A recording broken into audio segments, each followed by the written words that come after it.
Kopanu topsho Doje Shangi Kopanu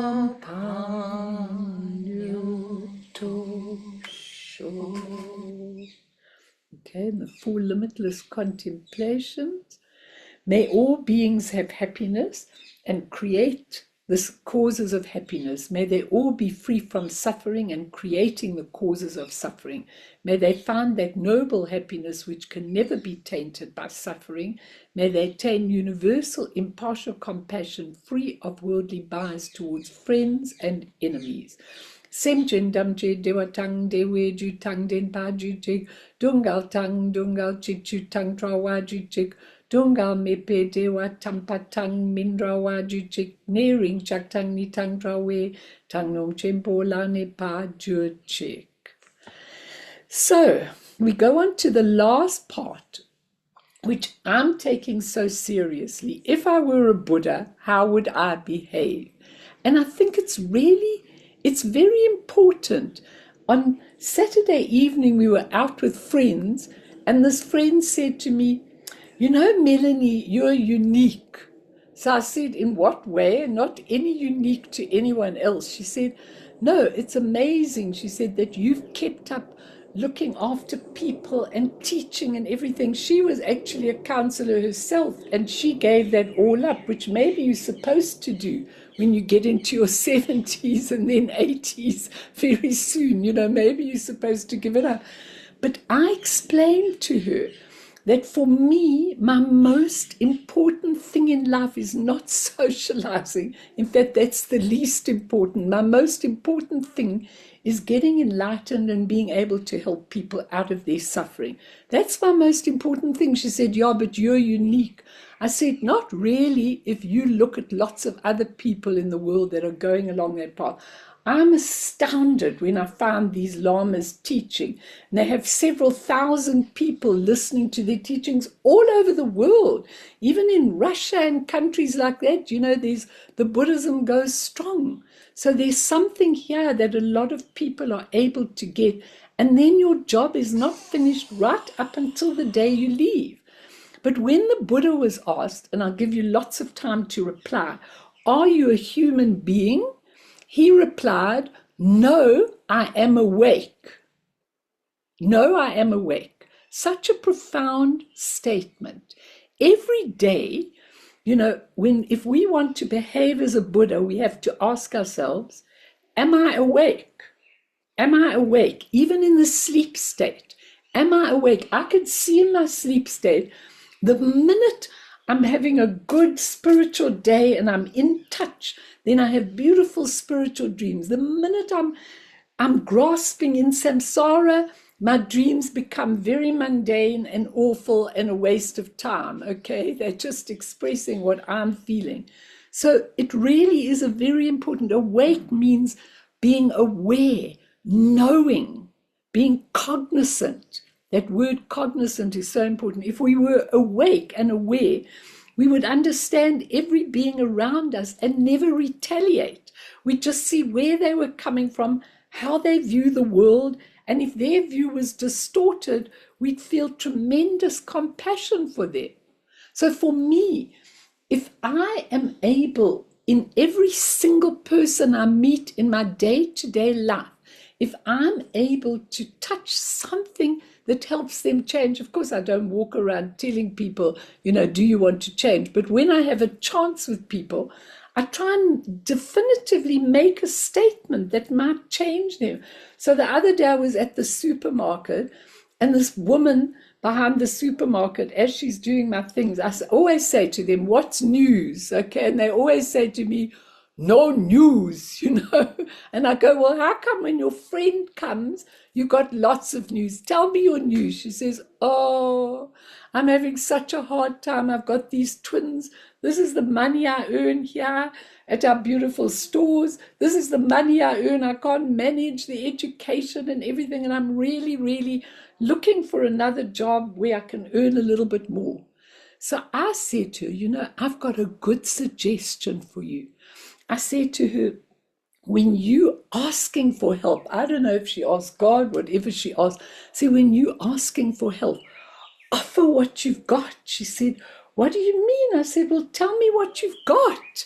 So she said, well, she said, I'm a hard worker and I like people and I love children and I love this. She gave me all her assets. I said, offer that when you're asking for a new job. She said, now that's a very interesting idea. I said, people are always asking, but they're never offering.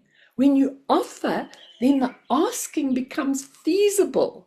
So offer that. She was blown away. In fact, there was such a long queue, and this woman in the front was so irritated with me because we were talking hectically, and I thought I better go. But I turned around to look at her when I went, and she was watching me. She was like, I could see that in her mind she was saying, did you really come? It's a funny, that's how we've got to be if we want to be like a Buddha in our behavior. We've got to know that we've got to touch the hearts of everybody wherever we are, not with our biased karmic disposition. So the story I've got for you today is a story, a perfect Hindu story about Shiva and Shakti, the divine couple in Hinduism, are in their heavenly abode watching over the earth. They are touched by the challenges of human life, the complexity of human reaction, and the ever-present place of suffering in the human experience. As they watch, Shakti spies a miserably poor man walking down the road. His clothes are shabby, his sandals are tied together with a piece of rope. Her heart is wrung with compassion. Touched by his goodness and his struggle, Shakti turns to her divine husband and begs him to give this man some gold. Shiva looks at the man for a long moment. My dearest wife, he says, I cannot do that. Shakti is astounded. Why? What do you mean, husband? You are Lord of the universe. Why can't you do this simple thing for me? I cannot give this to him because he's not ready to receive it, Shiva replies. Shakti becomes angry. Do you mean to say that you cannot drop a bag of gold in his path? Surely I can, Shiva replies, but that is quite another thing. Please, husband, said Shakti. So Shiva drops a bag of gold in the man's path. Meanwhile, the man walking along is thinking to himself, I wonder if I'll find dinner tonight, or shall I go hungry again? Turning a bend in the road, he sees something on the path in his way. Aha, he says, look there, a large rock. How fortunate that I have seen it. I might have torn these poor sandals of mine even further. And carefully stepping over the bag of gold, he goes on his way. Now, when we look at that very important story, we have to ask, what is the bag of gold? Okay, what is the bag of gold?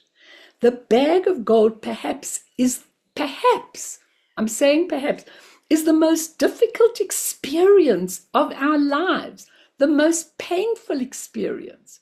Our hang-ups, our addictions, our everything. Maybe that is the pot of gold. Maybe that's the bag of gold. We have to ponder this with awareness, the richness of every bit of suffering that we have, and the gift. It might just be the pot of gold of our difficult situations. But we are saying, I've got to get rid of this. I've got to have it as I want it. We can't see that it actually is a bag of gold. That your negative experiences that you got, especially when they're deep and repetitive, are the most wonderful gift to us to change something inside of you and to look at it as a most amazing experience. I'm looking around this room and I know all of you, lots of you have gone through really, really hard, difficult circumstances. But if it wasn't for those, you wouldn't be sitting here. So it's really important for you to understand that the bag of gold is not material, is not being perfect in yourself. The bag of gold is looking at your traumas, your heartaches, your everything, and moving through them, knowing they are illusionary. as you get more and more in touch with your pristine awareness, so things start to actually become less stiff, less solidified. And you see that everything is impermanent and everything is really just going to change in 1 minute. And like Lama Lena said, when she went to this monk, she said she was the Helen with her job, with the money, with everything. And has he got something that never changes? And he said to her, sure, kid, come and learn, and then you'll get something that never changes. But we don't have the endurance. I don't know if anybody wants to say anything, but it's a really important thing. I just want to say the root verse of Dajjam Rinpoche, in all of this, he says, you have to achieve stability through familiarization of your pristine awareness. You have to achieve stability through your familiarization of pristine awareness. And this means that you have to keep on looking to your pristine awareness to see what is going to happen. It's really, really important, because every day last week, I was dealing with people who were anxious and disturbed by particular external situations and what to do about them. And they all wanted answers from me about how to resolve these difficult situations. Well, there is something in that. You want to be able to handle them better. But I explained so many times, it's so funny for me because the same things happen to me in 1 week. I always seem to get the same stuff from people. It just works that way. I don't know why. But I explained last week to so many people, your true nature, your pristine awareness knows, Knows, knows. It's cognizant. It is awake. Wouldn't it be better to get in touch with the nature that knows and let it work spontaneously through you, rather than resolving the situation you're in, when the situation you're in is the perfect one for you right now, for you to overcome all your karmic obstacles? Because we've only got a biased human understanding of our situation. We can only see 1 iota of the totality of how the situation came into being. But your pristine awareness has got the total situation, the total view. So it understands how all this came about and accepts it. And then when you accept it, when you accept your situation, the right decision plops. I call it plopping, plop, okay, into you. You just know, this is what I've got to do here. It might be completely different to what you were thinking about. You need, when you are totally aware, totally awake to your pristine awareness, then when thoughts and circumstances and feelings arise, you see them clearly as creative displays of your pristine awareness, straight out of the Dharmakaya. I'm looking at this, it's horrible, I can't do another day of this, but yet it's the creative display out of the pure Dharmakaya. So what is wrong with me? That cannot harm me. It cannot have any basis. It's empty, dreamlike, like illusory apparition. So how could they be afflictive? They're simply expressions of the Dharmakaya. And what does the Dharmakaya express? It expresses the 5 primordial wisdoms if you see it properly. If you see it with purity, it expresses that, not the ugly emotions, not all the terrible things. So the difficult circumstances are perfectly created by you to clear all your obscurations. So we have to cut through them to the ultimate ground of any mental affliction. So my work with people is all the time. I just say, please sit quietly in meditation, particularly Your spinal column needs to be straight. We'll do something at the end. Your spinal column needs to be straight. And look at your negative situation, your hardships, your illnesses, your bereavements, your difficulties with this child, this husband, this person, this everything. Look at it and move through it. Just watch it. Don't analyze it. Don't pick it up. Just watch it, see it, and then look again. And soon your mind will actually go through it if you make the gap. That's what Lamelena teaches. You know, she said, look at your hand. Do it, everybody. Look at your hand, she said, and see your fingers. See the tip of your fingers, okay? That's all you can see if your hand's big and you can't see anything else. She said, now, open your fingers and look through. And then you'll see it's not solid. It's not permanent. You can see it's there, but you can see through it. Because she asked them, can you see me? They all said yes. Then she said, put your hand up in front of your face. And then she said, can you see me? They said no. She said, now open your hands and look and see if you can see me. Can you see me? They said yes. So open. Make it spaciousness. Look at it.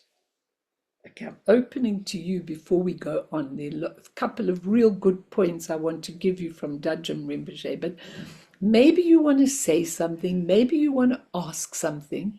Just tell me, ask, say. It's very important that you can apply this.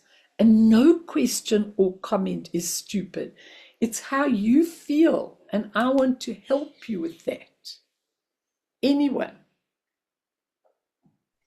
I'll share something. Please, Bubby, I love your sharing.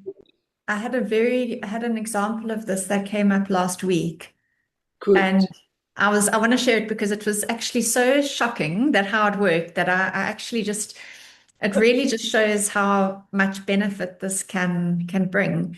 So I went for an appointment, and the appointment was not, I received some news. It was not what I was hoping for, and it was quite shocking to me.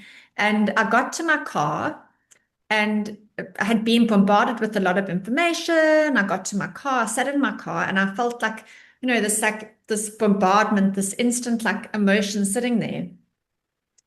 And I was going down the road to meet a friend for coffee, and I thought to myself, I just had this moment of like this gap where I thought, okay, it's so easy to now get taken into that emotion.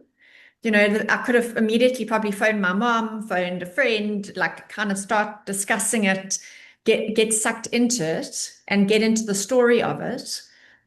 But I just had this momentary pause where I said, I'm not going to do that. And instead I sat in the car, took a few breaths, and I drove my car down the road. It was literally a 2-minute drive to meet my friend. And I felt I just didn't think it through, didn't like get that story going in my head, parked my car, and I can honestly say I felt this complete calmness. Wonderful. And I just thought, I don't need to get into the drama of this. And what the right decision that needs to be done will come to me. I don't have to get into the drama of it. And I can honestly say by the time I met my friend for coffee, she was quite shocked because I was perfectly okay, felt absolutely fine. And then the answer that I needed just later that day was so clear to me, crystal clear around what I needed to do. And it was just so perfect how the whole thing played out. And it was very much that moment of sitting in the car and being like, it was just that gap. What do I do? Do I get into the story, phone, get upset, all of that, or do I just take a pause? And so I just wanted to share that because, yeah. So divine. That's exactly what I'm trying to say today. It's exactly what I'm trying to say, because I'm trying to say to all of you, I'm not denying. I mean, that is so brilliant.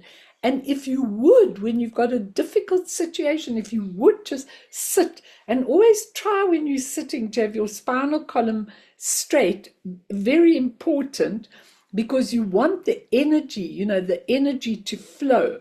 When you get into the thing, the energy flows down, if it's in the negative motion, down the negative emotional part. The negative in a woman, it's on that side, they say. In a man, it's on that side. I'm not sure. But anyway, it flows into the negative thing, and then the whole thing starts catapulting. I'm anxious about this. What should I do? I don't know why this is happening to me. And as soon as you do that, you've excluded your pristine awareness. As soon as you just sit quietly for even 2 minutes, like you did in the car, you just leave it, you let it be. And then the decision comes into you when you don't fight and make it solid and everything. It's so important. Anyone else? That's beautiful, Nick. Thank you so much for sharing that. That's exactly what I want, exactly. That's what I'm trying to say. Anyone else want to ask anything, say anything, state anything? Mim, did you want to? Yeah, what I try and do is instead of saying I am sad, I try and say I am aware that I'm sad. That makes it feel like it's more like a guest. It's passing, and also puts me more in touch with awareness, with that vastness of the blue sky. So it kind of shifts that feeling just by saying that. Amazing, because you are one that really, I've got to say to you that I know that Marion always, she'll take everything seriously, and she'll really contemplate it, go into it. She's really determined to change her life. And if any of you are, I'm so happy. Sometimes I get texts from her and she says, Mel, I just need to just talk something through with you. And I'm so happy. I can just audio you back what I feel about it. And it might just be that right thing you're needing. Sometimes you just need somebody who's looking at it differently to just put their input in, and then you can get it sometimes when you're deep in it. It's so important, this, because what people don't realize is that when you start developing awareness, an awareness of the non-solidity, the dreamlike nature of your problems, even your children, even your life, even your finances, even your illnesses, even your addiction, when you have a different viewpoint about it, and you're just sitting there. If you even do the Medicine Buddha mantra and say, please, I need some guidance on this, I need to cut through it, you'll see within a couple of hours, something will present itself to you. It's such an amazing thing. Somebody will be there offering. It can be the beggar on the street, but something tunes into what you have to do. But it's not your human conceptual mind which blocks the pristine awareness. So let's look at some of Dajjal Rinpoche's conduct. He says, if you are familiarized with the view and the meditation, you come to know who you truly are. You recognize your own mind as Dharmakaya. And he says, since you are not yet manifestly and perfectly a Buddha, you can slip back into amnesia. And trust me, I slip back often into amnesia. This morning I came into the room. I'm usually in my gym clothes, but on a Monday I'm dressed. So my husband said, oh, you look so nice today. He said, you've got a spot on your skirt. Okay, so I said, that's typical of you. You think you own me and everything.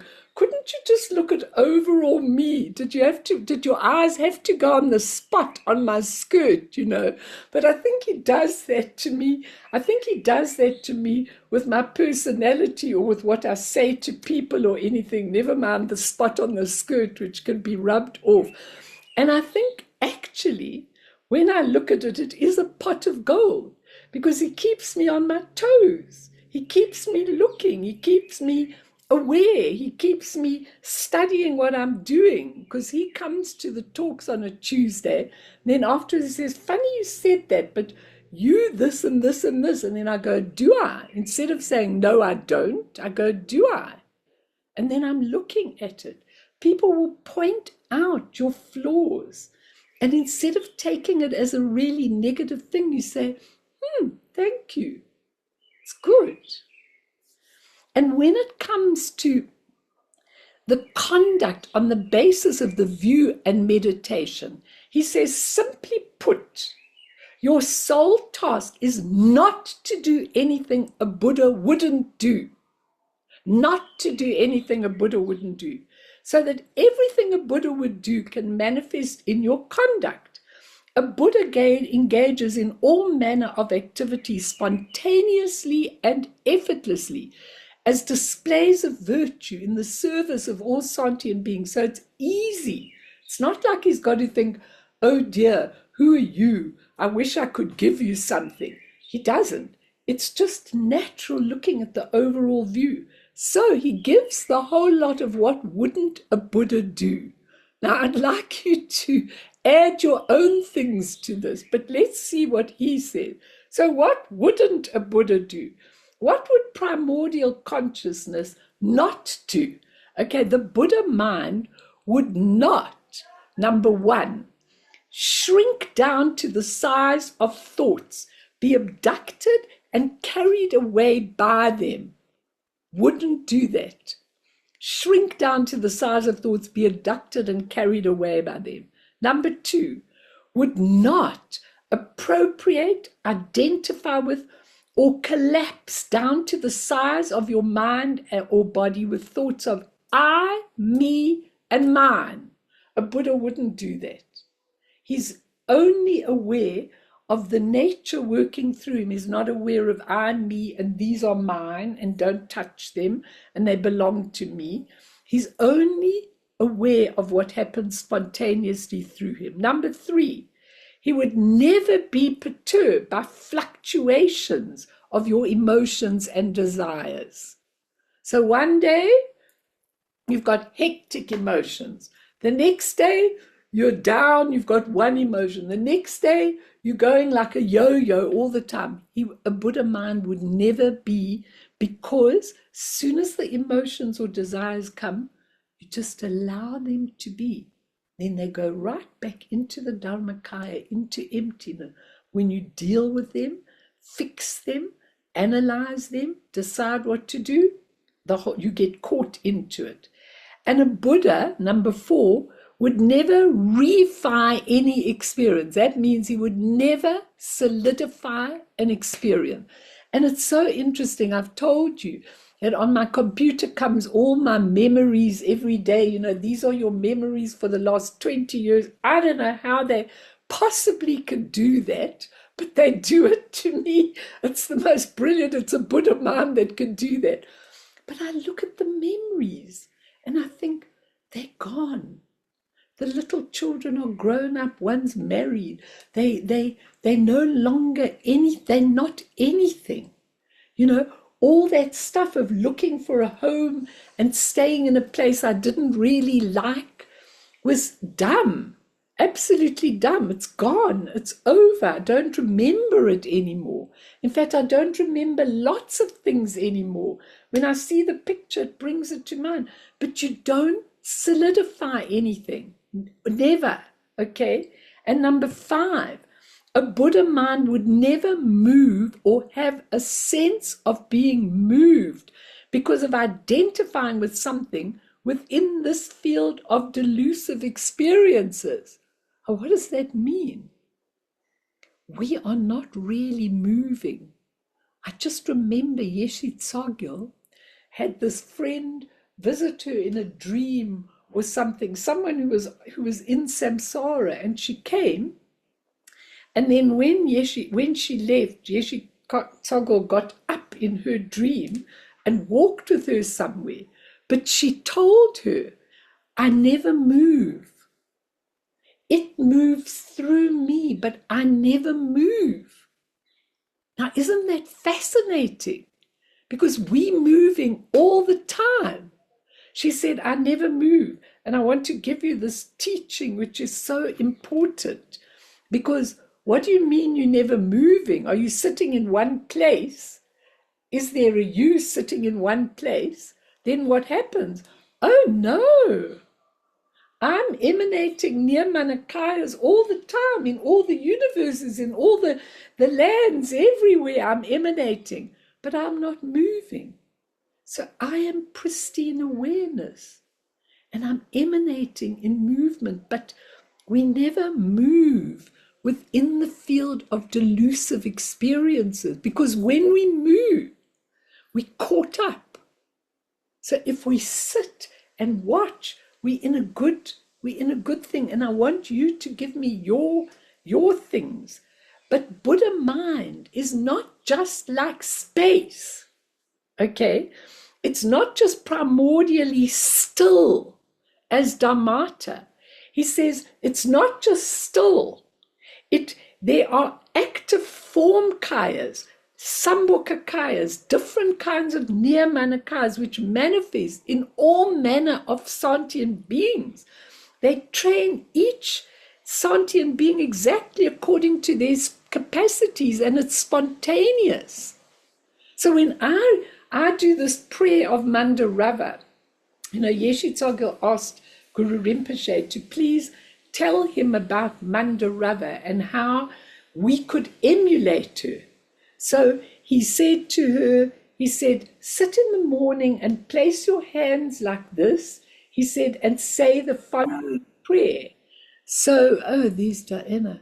So I sit with my hands like this in the morning, and I do that prayer, not every morning, but often.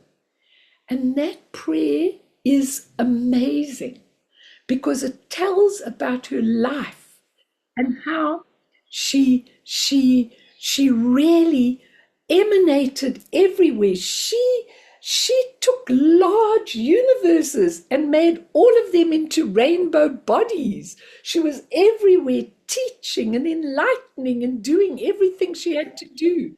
And it was absolutely amazing. And he says, say this with dedication, and then you'll have her, you'll have her beautiful paths. I often say to Mandarava and Yeshe Tsogyal, you know what?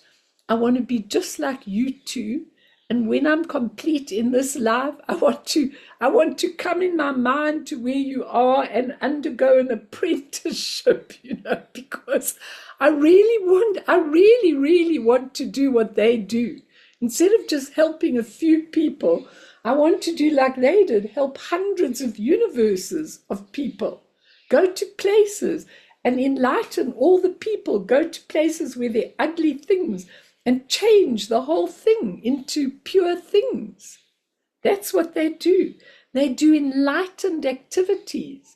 We'll do another teaching on enlightened activities, not now, but they pacification, where you pacify people, magnetizing, where you magnetize them, increasing, where you increase whatever good qualities they've got, subjugation, where you get rid of all the negative. Mel, Yes, please. sorry to butt in, but if Not they can do all these things, Yes. why aren't they solving the problems on this planet?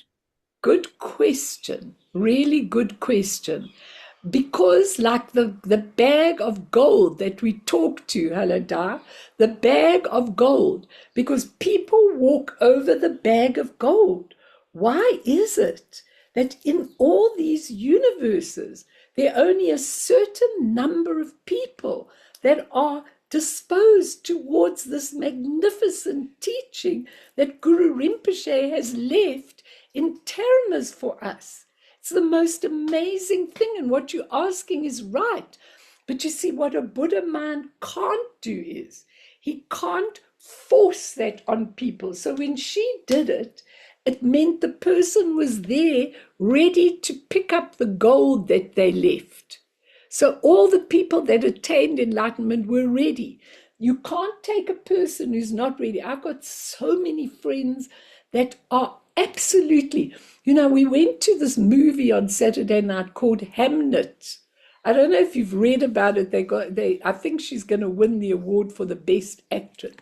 And my friends are quite intellectual people.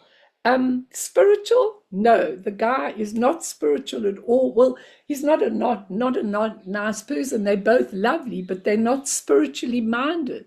Now they got out of the movie and said it was terrible.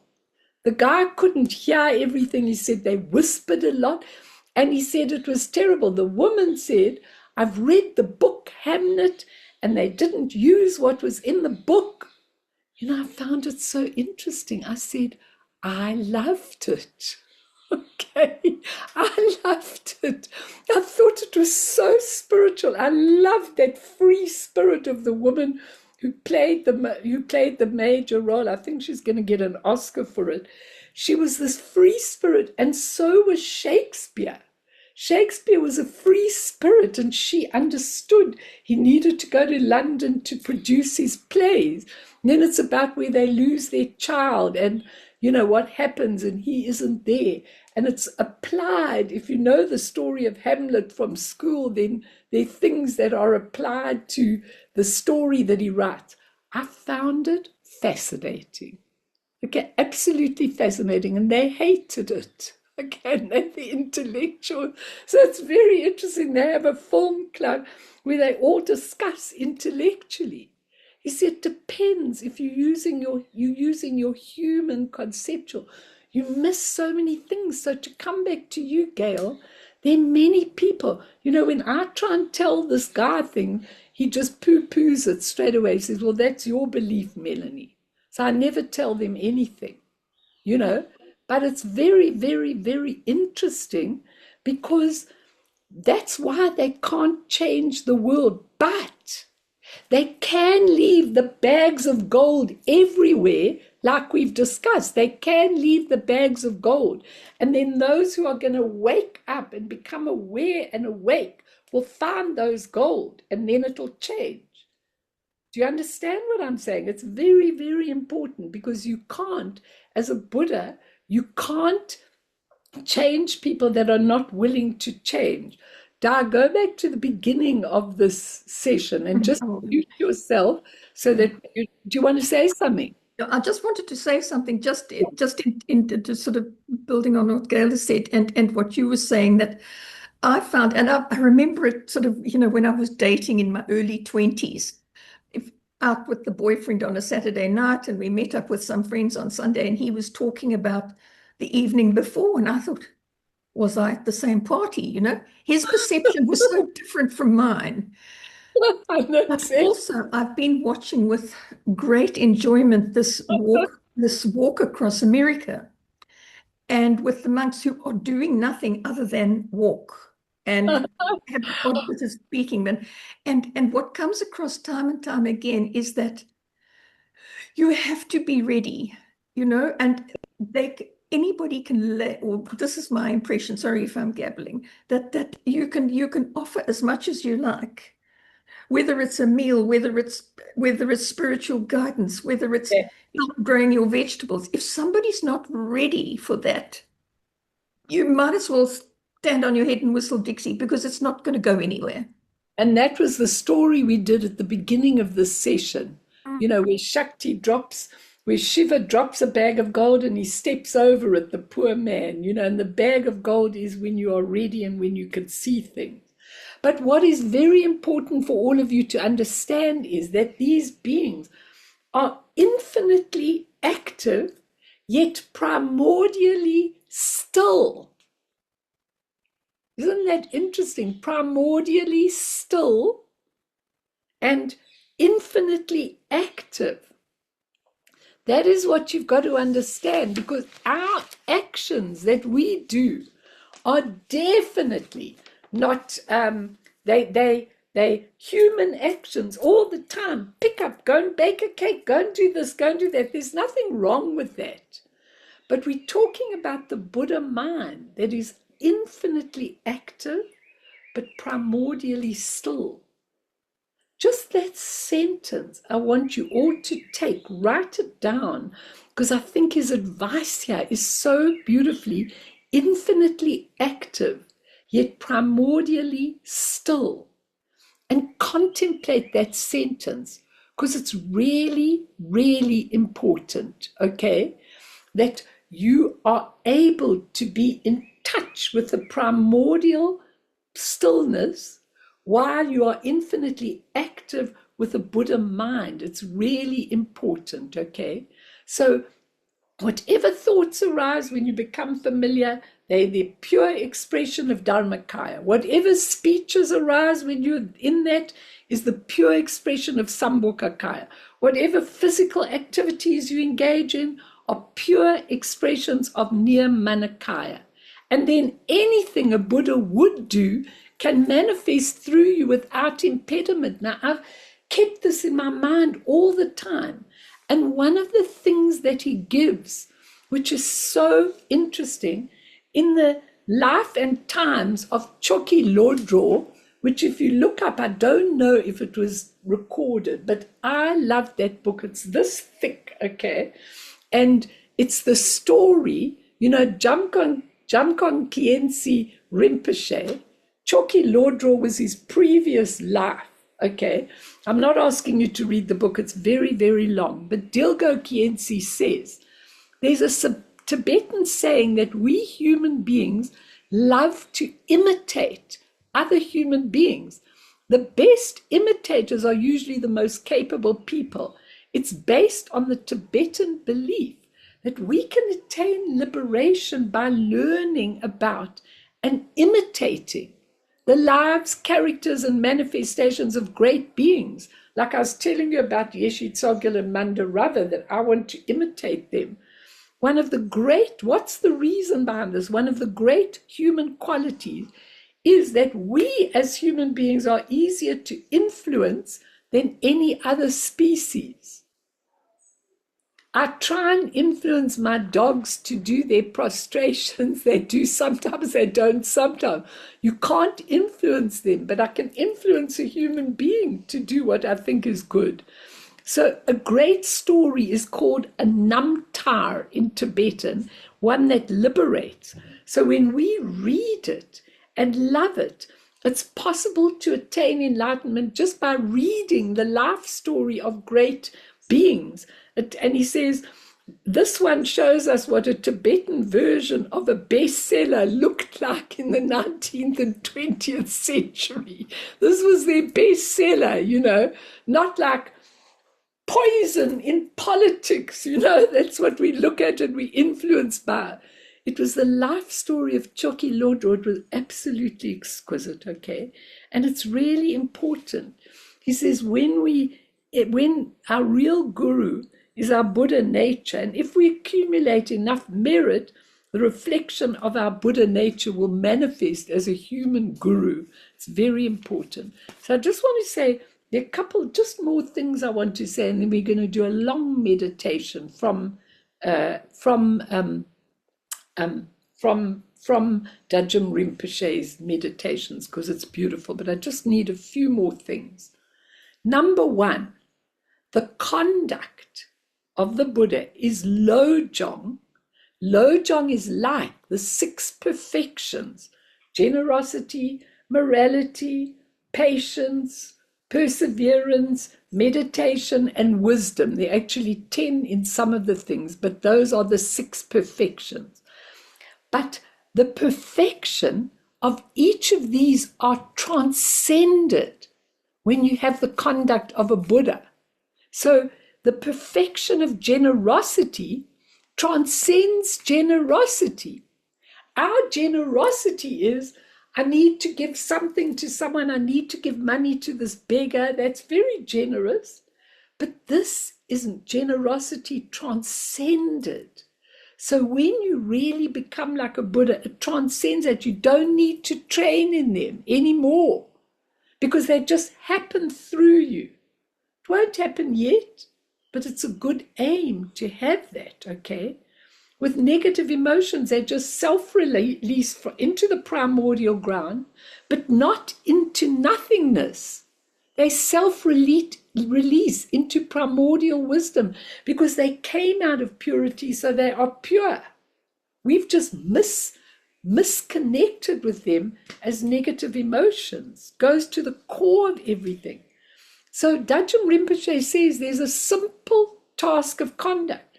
Do not allow the flow of resting in pristine awareness to fade. Keep on reminding yourself about it.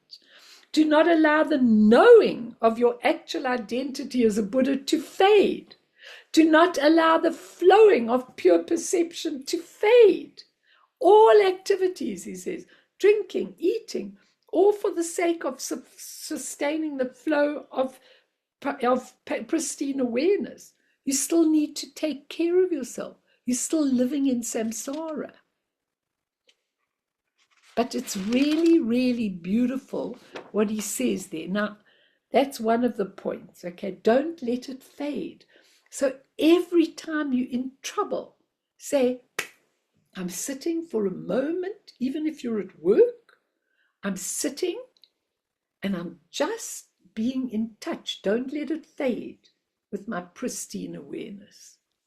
So important. Now, the other point, which is so brilliant for me to tell you is, did you know that the first moment of perception is pure? It's non-conceptual, even if so brief. So, when we see a color, that first moment of seeing the color, believe it or not, is a pure perception. But straight away we go, oh, the color of the flower is beautiful. We can't stop. We can't see color for color. We can only see the color of something. I find this so brilliant what he says. Do you? So brilliant. He says speech. He says you hearing speech, you hearing sound. And then we go, now I've tried to do this a lot. Like suddenly they're cutting trees or something like that, or there's a noise in the street, or there's a noise of an aeroplane. And I go, hear it as mantras. And I'm trying to, this loud noise, I'm trying to see it in its pure. When we first hear the sound, it's pure. The minute we put the human perception in, it's the sound of something. Can you all understand? It's such an amazing thing. The smell. We never have a smell. We don't see the pure perception. The minute we smell a bad smell, we go, ugh. We smell it and then we go, ugh, this is awful. The smell of something. But if we smelled smell in its pure perception, would never be ugly or beautiful. It would just be the smell. We miss that first initial response is pure, pure, pure. And he says you have to recognize their nature as pure. And the moment that there's a gap between thoughts, rest. The pure stream of perception is absolutely naked, fresh, and momentary. Once it gets veiled, then you're grasping and analyzing it. It's the color of something, the sight of something. Never pure, never open. It's always solidified.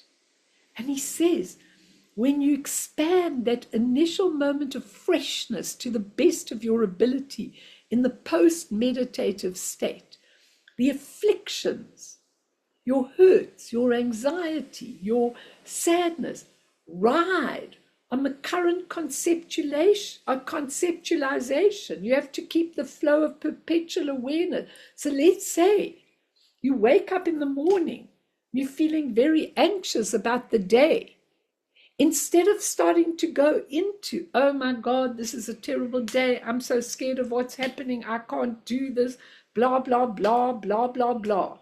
Instead of all that, just cut through the anxiety, look at it, allow it, even greet it, but then try and go through it with your hand. Try and go through it and see there's nothing substantial here.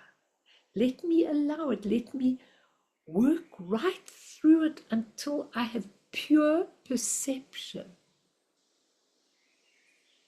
You all looking at me deeply. Just try it, okay?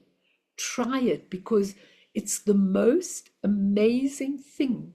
I've been thinking a lot, not thinking about it. I've been doing it. Like sometimes I look in my garden and there are all these colors of flowers and everything. It's boiling hot at the moment, but there are all these colors of flowers and everything. And I just think, wow.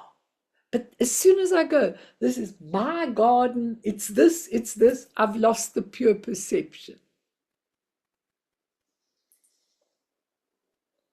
You're smiling, Damika. It's A question there. That in some of the teachings, and I can't remember when and who, but is that when you go from the sight to the seeing, it's that little synapse that you're jumping over. So the sight is the color, and the seeing is, oh, it's a flower that's that color. You could say that, but I would rather like to do seeing and sight, because the seeing is free. The sight is already to me, just my idea. But the seeing, when you see something without reacting, you begin to see it in its pure state. How come I haven't got the job I want? How come I'm not having this? How come I haven't got this? But if you look for one moment, the first perception is, oh my God, I'm in the right place. This is it. As soon as the human conceptualization comes, the negative emotion run on the conceptualization. So what you're doing is you're using the thoughts. By resting naturally, the thoughts will disappear by themselves. No fixation. You know, this is a thought. It's familiar. It will release. It's not stiff. It's not thick. It's not any of those things. It's not solid. It really isn't. And he says pure vision will gradually increase as the 8 mundane thoughts diminish. We won't go into that, but the mundane thoughts are praise and blame, gain and loss, pleasure and pain, fame and bad reputation. You know, those are the 8 mundane thoughts. They just disappear. It doesn't really matter in the end when you have pure perception. I just want to say that Gautreau Rinpoche, who writes a lot of the commentaries, and then we'll end very soon and go to the meditation or question. He says, since the meditative equipoise, sitting, is simply remaining in open, unmediated, pristine awareness, unspoilt by grasping and clinging, totally luminous and relaxed, because you know whatever comes out is very luminous. It's beautiful colors. We just can't see it, okay? Totally luminous and relaxed. When you arise from that experience, you should perceive all appearances and experiences to be like an illusory play of pristine awareness. So when you've sat for a while, if you allow your pristine awareness to be contaminated in between the sessions, if it gets contaminated, then you won't achieve liberation. He says, but if you free, then all form will be seen as all the meditative deities, divine form. You may hear the essence of all sound to be a mantra. If you listen carefully, there's a sound inside yourself. There's an external sound that we think is awful, but there's an internal sound, and it's a mantra. And all thoughts are understood as the play of pure awareness. So Gautreau Rinpoche says, for example, If your personal practice, your personal Yidam deity is, say, Tara, like a few of you have got, okay, the feminine embodiment of enlightened compassion, then you will see the blessings of Tara in all the appearances wherever you go. You will be living in Tara's pure land. Nothing obscures this, whatever happens. And all appearances are dreamlike, illusionary, no inherent existence. Now, I've been going a lot. I always go into the Taras. And I always look outside when I'm doing the Taras. And I always think, I've got green Tara in me. She can just hop over the bushes, over the things. She's got action, accomplishment. She can really do it for people. And white Tara is more primordially still. She's the wish-fulfilling wheel. So I go, I want to be the wish-fulfilling wheel. I want to be that. Or the medicine Buddha, if that's your best thing. If you go into, I'm going to teach the medicine Buddha tomorrow. So if you can't come tomorrow night, then I'm just going to teach the actual theory of it. Then listen to it anyway, because it's quite important. But you actually take the deity and you try to yourself see it through the pure land of the deity. And I keep going. May luminosity dawn as wisdom. In one of my prayers it says, may luminosity dawn as wisdom. What does it mean? It means, may I see it in truth. When the Buddha, when they were fighting, why is the Buddha in such a horrible place with all people fighting? And the Buddha went, he converted it to a beautiful place. And then he said, they all looked, and then he said, if you can't see it, is it my fault? If you can't see it, it's just that you're so steeped in all your crap, in all your negativity, in all your thing. You haven't woken up to, even if you've got lousy circumstances, you've got a beautiful, pure land around you, in you, everywhere. And the sounds, people are meditative deities. Have you ever looked at people and thought, I know who your deity is? You can just see in people. Some people are just so beautifully compassionate, you know. And when you see them as compassionate, that's Chenrezi, the quality of compassion. They're just those kind of people. They don't think about giving. They're just always giving. And you can see it in them. Green Tara is always quick, swift. I mean, when I look at my life, it's always quick, swift. There's never any time for anything. Just quick and swift. And I say to Tara every day in me, just be quick, just be swift, just get through things. Let it be action, accomplishment. I say to white Tara, your beauty, your purity, your wish-fulfilling wheel, your healing, let it just happen in me. And then you start changing. The pristine awareness starts coming through you. You're not hooked into all the lousy things that are happening in our lives. Now I want to do this lovely meditation from Dajjal Rinpoche. Does anyone need to say anything quickly? I wanted 15 minutes to do it. And Gato Rinpoche says, don't get carried away by wanting visions of deities, other visions, cities, all the things. They're not essential. You could just be an ordinary little girl, an ordinary little boy who just loves the Dharma and who loves the qualities of the deities. And there you are. If I were a Buddha, you will become one. Straight away, even without the view and the meditation, you need a little bit, but you just go forward in that. And it comes through in your dreams as well. I know there's a lot, but you know, this book is so amazing. I mean, it's deep. I'm not even suggesting any of you attempt deep books. Karen's away today. She's at the doctor. She'll get it online. But I'm not saying you should read thick books or like Choki Lodro, but you can even read parts of it and it stimulates you. See your lives as changing. See yourself not doing what you did last year. Don't wait until you're my age to get to do that. Okay, do it now. Even you younger ones, do it now. This is your chance. Remember something so important. This teaching, especially of Dzogchen, is only here now.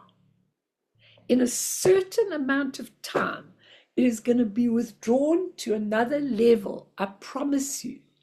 It's only there because Guru Rinpoche wants, Gail, the people who are ready to receive it, to receive it. And it was lovely for me to see that so many of you came to the prayers. You don't even have to do the prayers in Tibetan. I'm perfectly happy if you just read the English while we're doing the Tibetan. I love the Tibetan. I've probably had a few incarnations, but you absolutely can just read it in the English. It's just as good. So can we do this meditation slowly, slowly? And then you'll have it on tape, so you can try maybe and do it more often. But really get yourself, especially your posture, get that posture into a complete straight thing. And then, Bets, you can go to sleep after this. Okay, you're so tired today. But I understand, you see, we in the morning, still you in the evening. So you're allowed to be tired by now. So it's called by Dajjam Rinpoche and Ellen Wallace giving the thing. So I'm going to go slowly and pause. It's called resting in the flow of pure perception. Okay.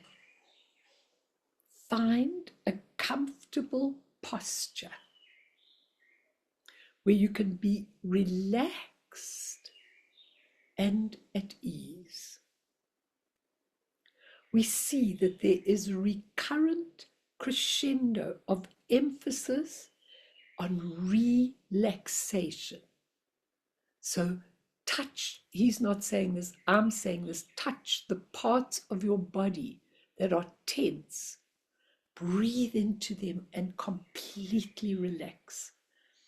The perfection of relaxation is achieved only by the Buddhas. And the perfection of relaxation is the transcendence of exerting any effort at all. The deeper the relaxation, the less of a foothold grasping can get, which means there is a less of a basis for mental afflictions and for being carried away by conceptual, ongoing proliferation that you always in concepts.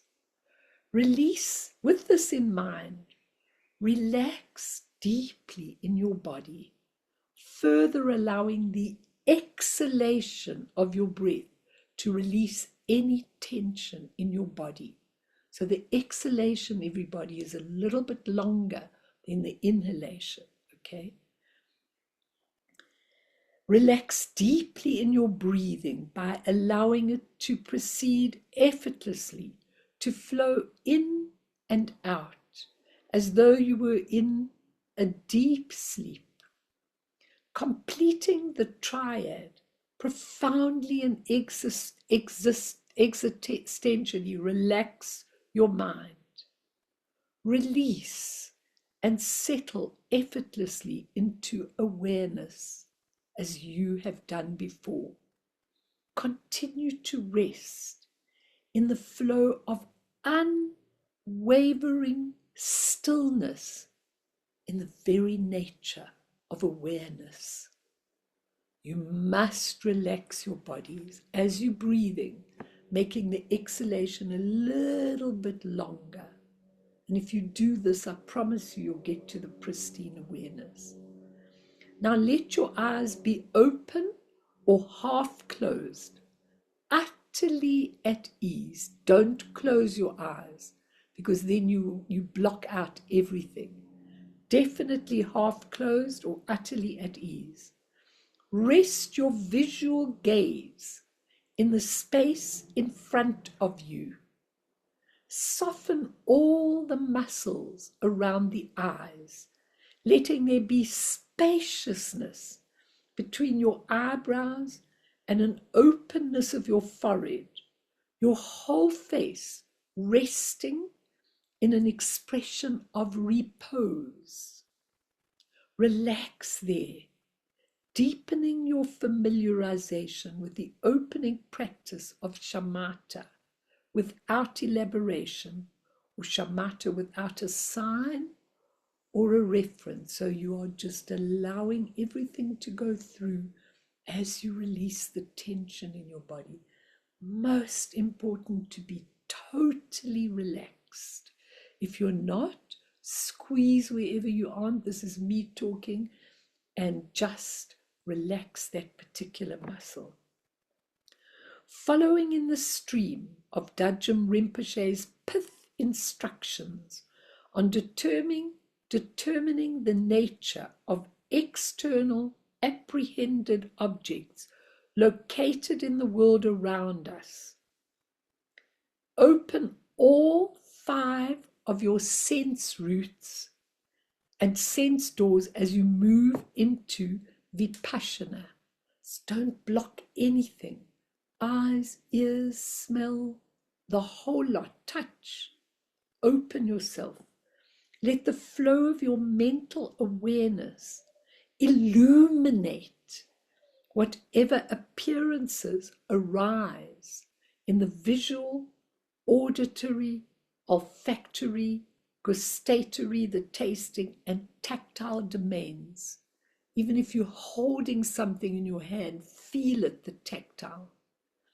Rest in that non-conceptual stillness in the center of it all, while allowing the light of your awareness to illuminate all these 5 sensory domains of experience. So what you're doing, this is me talking, is you want all the things you see, feel, touch, smell, taste, all of them to be illuminated. Just beautiful, luminous feelings. Now single-handedly focus on the visual domain. So what you're looking at. Let your mental awareness flow along with your visual awareness. Like visual awareness, let your mental awareness be non-conceptual, such as when you see, you merely see. You just see whatever you see in your gaze, you see. In the visual, appearances arise unadorned, uncloaked by concepts and words.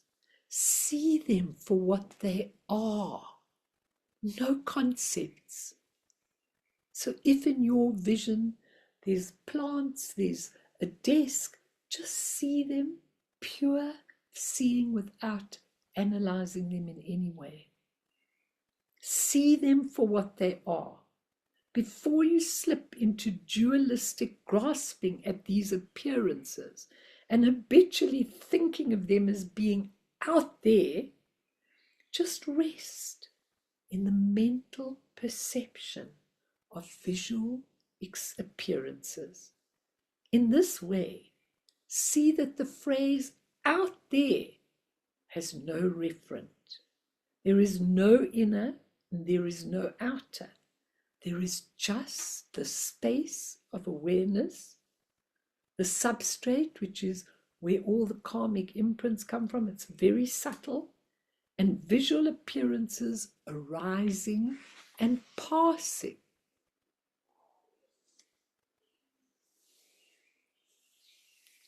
So whatever you're seeing, just see it, don't think about it.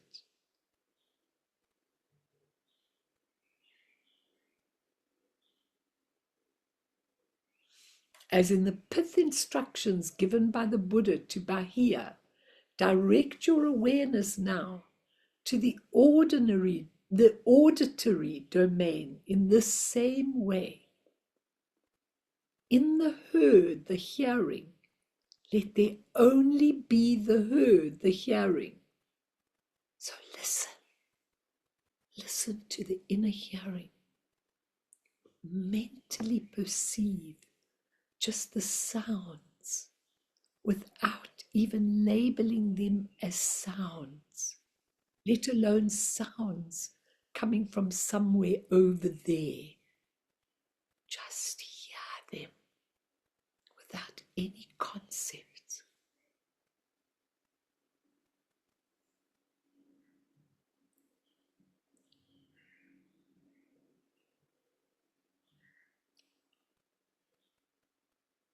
Going directly to the tactile field in the realm of physical sensation, there is a third cinema in which only tactile touching sensations arise, without colors, shapes, or sounds, without labeling or classifying the tactile appearances. Observe them quietly, without any concepts.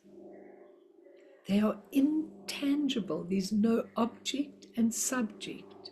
If you've got something in your hands or your hands are together, then feel that. Don't analyze it. No object and no subject. They are intangible, insubstantial, and are merely appearances, but not appearances of something else that is really out there. They are your own appearances. They do not come from anywhere else.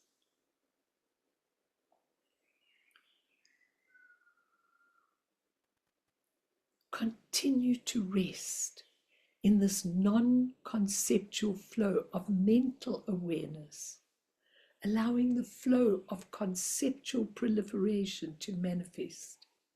Allow the thoughts to arise, and allow the designating mind to designate as it does habitually.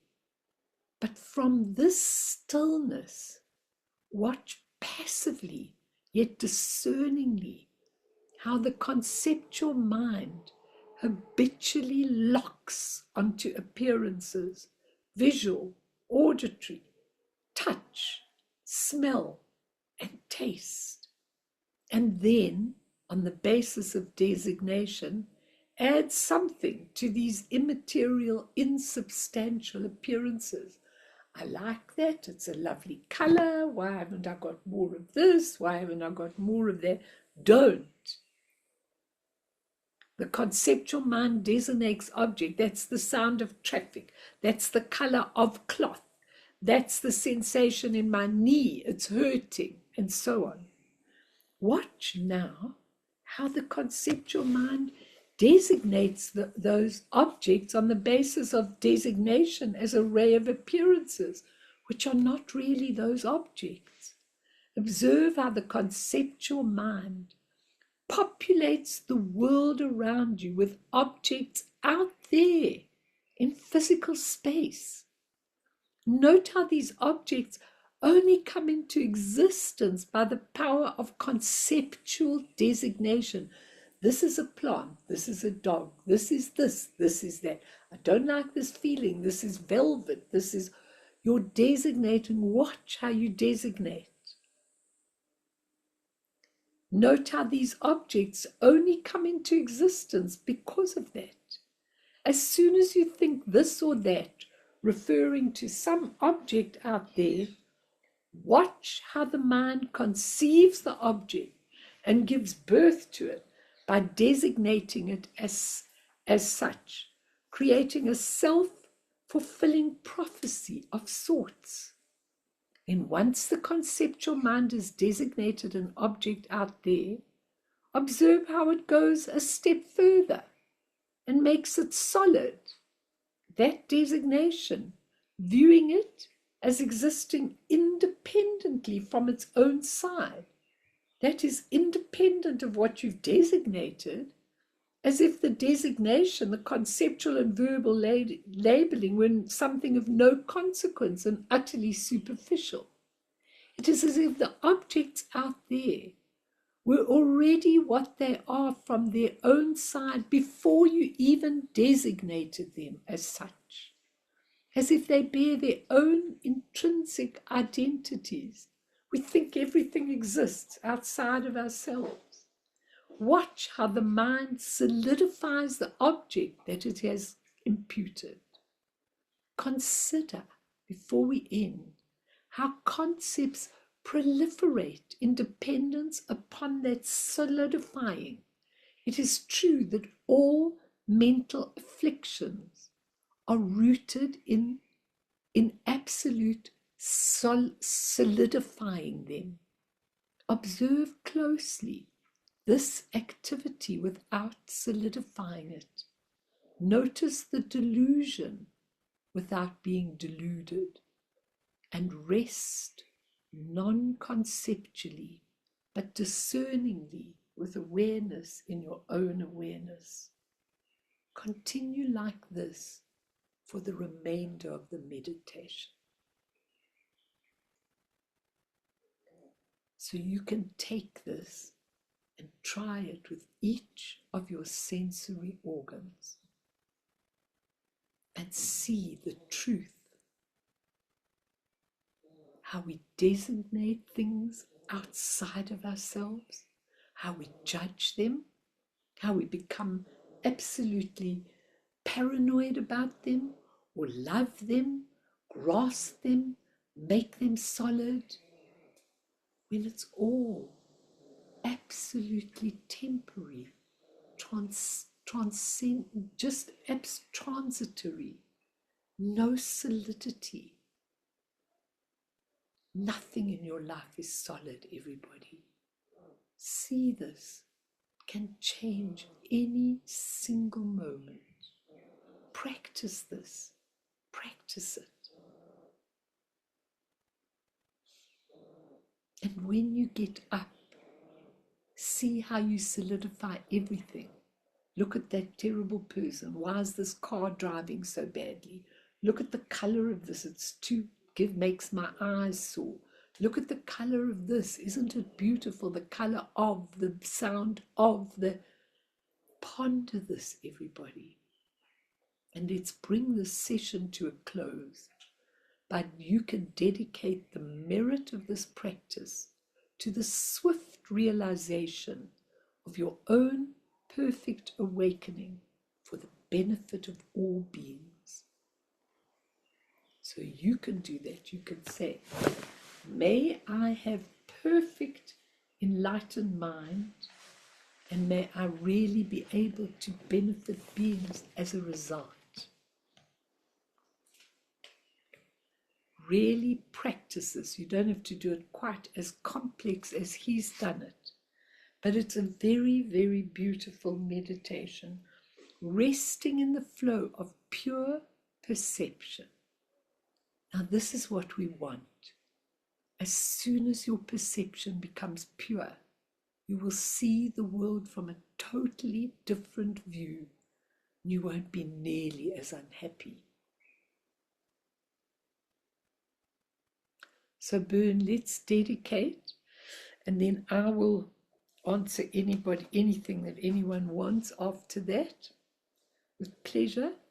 And really, you can ask me about this anytime. I really want to.